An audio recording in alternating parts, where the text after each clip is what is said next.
നമസ്കാരം സ്നേഹജ്യോതിസ് ഫാമിലി അമ്മ പ്രാർത്ഥനാ ധ്യാനം.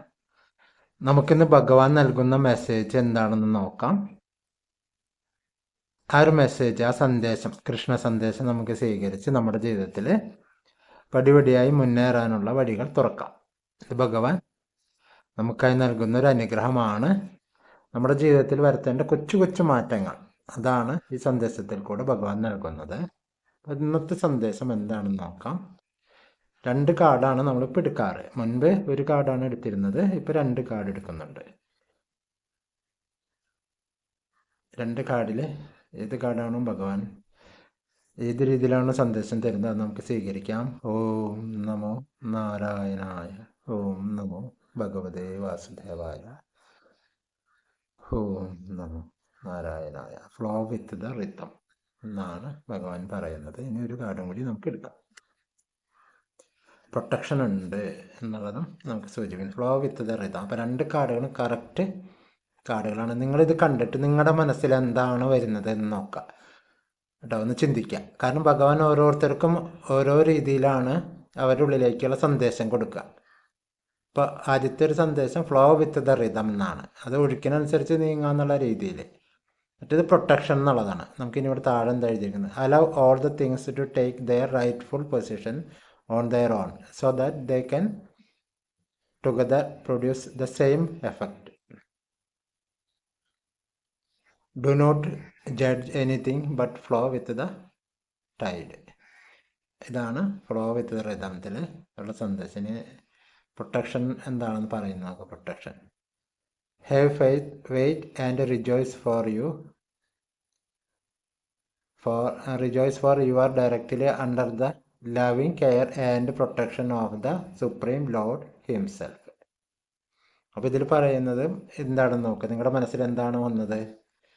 ഫ്ലോ വിത്ത് ദ റിതം, ഒഴുക്കിനനുസരിച്ച് നീങ്ങാനും പ്രൊട്ടക്ഷൻ ഉണ്ടെന്ന് പറയുമ്പോഴും അത് മനസ്സിൽ നിങ്ങൾ ചിന്തിക്കുക.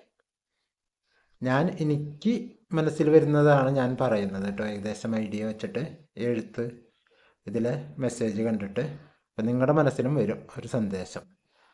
അപ്പോൾ allow all the things to take their rightful position on their own. അപ്പോൾ ഇതിൽ പറയുന്ന ഫ്ലോ വിത്ത് ദ റിതമാണ്. ആ ഒരു താളത്തിനനുസരിച്ച്, ആ ഒരു ഒഴുക്കിനനുസരിച്ച് നമുക്ക് മുന്നോട്ട് നീങ്ങാനാണ് പറയുന്നത്.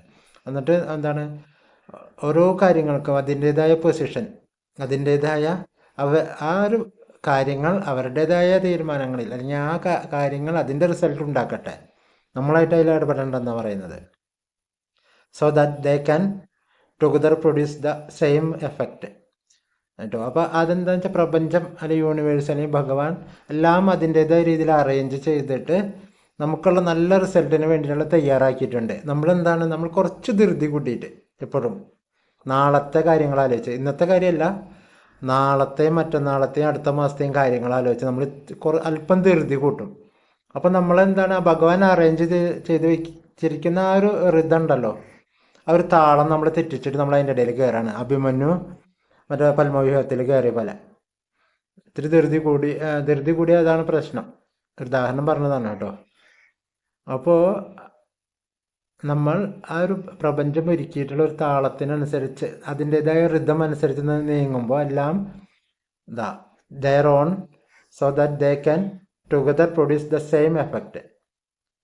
അപ്പോൾ എന്താണ്, നമ്മൾ ആഗ്രഹിച്ച അല്ലെങ്കിൽ ആ ഒരു യൂണിവേഴ്സിൻ്റേതൊരു എഫക്റ്റ് ഉണ്ടാക്കാൻ കഴിയും. യൂണിവേഴ്സ് എപ്പോഴും നല്ല നന്മയാണ് ഉണ്ടാക്കുക.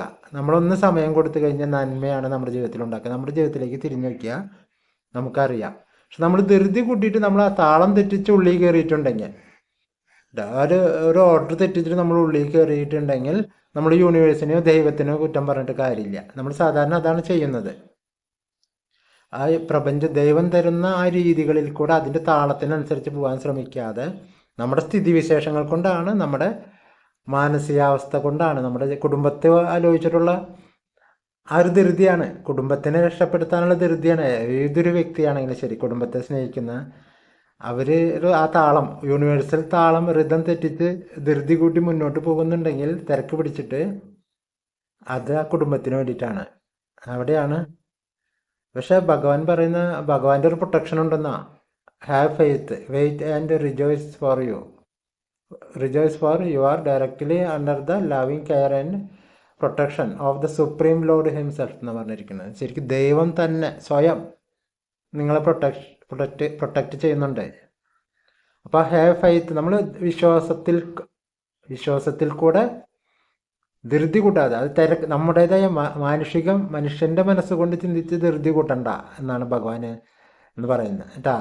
കാരണം നമുക്ക് വേണ്ട ആ ഒരു സന്തോഷകരമായ നമുക്ക് അനുകൂലമായ കാര്യങ്ങൾ ഭഗവാൻ തരും. അതും എങ്ങനെ തരും? അണ്ടർ ദ ലവിങ് കെയർ എന്ന് പറഞ്ഞാൽ കേട്ടോ. ഭഗവാന്റെ തന്നെ സ്നേഹപൂർണമായ കെയറിങ്ങോട് കൂടി നമുക്ക് തരും. പക്ഷെ എപ്പോഴും ഇത് നല്ലൊരു മെസ്സേജാണത്. നമുക്ക് പറ്റുന്ന തെറ്റുകളിൽ ഏറ്റവും വലിയൊരു തെറ്റാണ് നമ്മൾ ആ പത്മവ്യൂഹം തകർത്ത് ഉള്ളിലേക്ക് കയറുകയാണ്. അപ്പോൾ അവിടെ ആ യൂണിവേഴ്സൽ റിതം ദൈവം നമുക്കായിട്ട് ഒരുക്കിയിരിക്കുന്ന ആ ഒരു താളം അവിടെ തെറ്റാണ്. അപ്പം എന്താ, ദൈവത്തിൻ്റെ കണക്കിൽ ആ ഒരു സമയം ആ താളം എല്ലാം കൂടി ഒരു കണക്ഷൻ ഉണ്ട്, അല്ലെങ്കിൽ എല്ലാം കൂടി തയ്യാറാക്കിയിട്ട് ആ ഒരു എൻഡ് പോയിന്റിലേക്ക് നമുക്ക് തരേണ്ട സമയത്തിന് മുൻപ് നമ്മൾ ചാടിക്കയറിയത് നമ്മൾ എടുക്കാൻ ശ്രമിക്കുകയാണ് നമ്മുടേതായ ഒരു ധൃതി കൊണ്ട്. അപ്പം എന്താ, എവിടെ മുറിഞ്ഞു, അത് ആ ഒരു പൂർത്തിയാവാത്ത കോഴിക്കുഞ്ഞ് ബലിയാവാതെ കേട്ടോ. അപ്പം നമ്മളെപ്പോഴും ഒന്ന് വെയിറ്റ് ചെയ്യാനാണ് പറയുന്നത്. കാരണം അത് എങ്ങനെ വെയിറ്റ് ചെയ്യണം? ഭഗവാനിൽ വിശ്വാസം അർപ്പിച്ചുകൊണ്ട് വെയിറ്റ് ചെയ്തോളാണ് പറയുന്നത്. കാരണം ഈ പ്രപഞ്ചം ഒരുക്കിയത് ഭഗവാനാണ്. ഭൂമി, മനുഷ്യ ശരീരത്തെക്കുറിച്ച് ആലോചിച്ച് നമുക്കറിയാം നമ്മളെങ്ങനെയാണ് വളരുന്നതെന്ന് നമുക്കൊരു ഐഡിയ ഇല്ല. ഭക്ഷണം കഴിക്കുന്നുണ്ടെന്നല്ലാതെ. ഈ ഭക്ഷണം ഒരുക്കിയത് ആരാണ് ഒരുക്കുന്നത്? ഭഗവാൻ സൃഷ്ടിച്ച സസ്യജാലങ്ങളാണ് നമുക്ക് വേണ്ട ഭക്ഷണം ഒരുക്കുന്നത്. അപ്പം എല്ലാം ഭഗവാൻ ഇവിടെ തയ്യാറാക്കിയിട്ടുണ്ട്. നമ്മൾ ജനിക്കുന്ന സമയം, നമുക്ക് വേണ്ട ഭക്ഷണാദി രീതികൾ, നമ്മളെ പരിചരിക്കാനുള്ള അമ്മ, സഹോദരാദികൾ, സൗഹൃദങ്ങൾ ഒക്കെ അവിടെ തയ്യാറാക്കിയിട്ടുണ്ട്. ആ ഭഗവാൻ നമുക്ക് വേണ്ട കാര്യങ്ങളും തയ്യാറാക്കാതിരിക്കില്ല. പക്ഷെ നമ്മൾ തിരക്ക് കൂട്ടണ്ട എന്നാണ്. തിരക്ക് കൂട്ടിയിട്ട് പത്മവ്യൂഹം തകർക്കണ്ട കേട്ടോ. അന്നേരം കുറച്ച് അല്പം വെയിറ്റ് ചെയ്ത് കഴിഞ്ഞാൽ ഭഗവാന്റെ വിശ്വാസത്തിലുള്ളത്. അപ്പോൾ ഭഗവാൻ ഒരുക്കിയ എല്ലാ കാര്യങ്ങളും സെയിം എഫക്റ്റോട് കൂടി നമ്മുടെ ജീവിതത്തിലേക്ക് ഒരു അണ്ടർ ദ ലവിങ് കെയർ, ആ സ്നേഹപൂർണമായ ഭഗവാന്റെ ആ സ്നേഹത്തോടു കൂടി നമുക്ക് ലഭിക്കും. അപ്പം അതിന് വേണ്ടിയിട്ട് നമുക്ക് ഭഗവാനുള്ള വിശ്വാസം വർദ്ധിപ്പിക്കാം. നാമജപം, അതുപോലെ ഭക്തി, നാമജപം, മെഡിറ്റേഷൻ രീതികളിൽ നമുക്ക് ഭഗവാനായിട്ട് കൂടുതൽ കൂടിച്ചേരാം. അപ്പം നമ്മുടെ ചാനലിലുണ്ട് നാമജപം, നിങ്ങളത് ഫോളോ ചെയ്യുക. തുടക്കക്കാരാണെങ്കിൽ 21 മുതൽ തുടങ്ങാം. അങ്ങനെ സാവധാനം. കാരണം അത് 21, ഇന്നലെ ഞാനൊരു കുട്ടിക്ക് വെറുതെ 21 ചൊല്ലിച്ചു നമ്മുടെ നാമജപം. അപ്പോൾ ആ കുട്ടി പറയുക, അയ്യോ ഉള്ളിലൊരു എന്തോ ഒരു ചൈതന്യം ഫീൽ ചെയ്യുന്നു എന്ന്. പെട്ടെന്ന് എല്ലാം മറന്നു പോയൊരവസ്ഥ ആണ്. കാരണം നാമത്തിലേക്ക് മാത്രം ശ്രദ്ധിക്കുന്നത്, നമ്മൾ രൂപമോ ഭാവമോ ഒന്നും കാണുന്നില്ല. രൂപമൊക്കെ കാണുമ്പോൾ ബ്രെയിന് വർക്ക് കൂടുതലാണ്. ആ രൂപത്തിനെ നമ്മുടെ ഉള്ളിൽ ഇമാജിനേഷൻ ചെയ്യണം. ഒരു ചിത്രം ഇമാജിനേഷൻ ചെയ്യണം. അപ്പോൾ ബ്രെയിനിന് ആ ഒരു വർക്കുണ്ട്. നാമം ചൊല്ലണം തെറ്റാണ്ട്, അതിലെ ശ്രദ്ധയുണ്ട്, അക്ഷരങ്ങൾ, കാര്യങ്ങൾ. അപ്പോൾ പിന്നെ ഇമേജ്, നമ്മളൊരു രൂപം കാണുമ്പോൾ നമ്മുടെ ശ്രദ്ധ തിരിഞ്ഞു പോവുകയും ചെയ്യും പലപ്പോഴും. അപ്പം അങ്ങനെ കൂടുതൽ വർക്കാണ്. പക്ഷേ ഇത് ഒന്നുമില്ല. നമ്മൾ നാമത്തിലേക്ക് മാത്രം ശ്രദ്ധിക്കുമ്പോൾ ശരീരം, മനസ്സ്, വാക്കുകൾ ഒരേ കാര്യത്തിലേക്ക് ശ്രദ്ധിക്കണം. അപ്പോൾ അവിടെ ശക്തി കൂടി വരും. ഓരോ ദിവസം കഴിയും തോറും ചെറുതായി കൂട്ടി വരികയാണ് 3 ദിവസം കൂടുമ്പോൾ. അപ്പോൾ നമ്മളിന്ന് ശ്രദ്ധിക്കേണ്ട കാര്യം എന്താണ്? ഭഗവാൻ നമുക്ക് വേണ്ട എല്ലാ കാര്യങ്ങളും ഒരു താളത്തിൽ ഒരുക്കി വരുന്നുണ്ട് കേട്ടോ. നമ്മൾ ധൃതിക്കുട്ടി, മാനുഷികമായി ധൃതിക്കുട്ടി, എന്നിട്ട് നമ്മൾ ടെൻഷൻ അടിക്കുകയാണ്. നമ്മളത് ബ്രേക്ക് ചെയ്യാണ്. ആ ഒരു ഓർഡർ ബ്രേക്ക് ചെയ്തിട്ട് നമ്മൾ തകർത്തിട്ട് നമ്മൾ ദുഃഖിക്കുകയാണ്. അയ്യോ, ഞാൻ ഉദ്ദേശിച്ച കാര്യങ്ങളൊന്നും ശരിയായി നടന്നില്ലല്ലോ എന്ന്. അന്നേരം നമ്മളൊന്ന് ഭഗവാനിലുള്ള വിശ്വാസത്തോടെ മുന്നോട്ട് നീങ്ങുക. ആ താളത്തിനനുസരിച്ച് ഭഗവാൻ എല്ലാം ഒരുക്കുന്നുണ്ട്. അത് നമുക്ക് കറക്റ്റായിട്ട് അതിൻ്റേതായ സമയത്ത് ലഭിക്കും. അപ്പം എല്ലാവർക്കും എൻ്റെ ഹൃദയം നിറഞ്ഞ നന്ദി.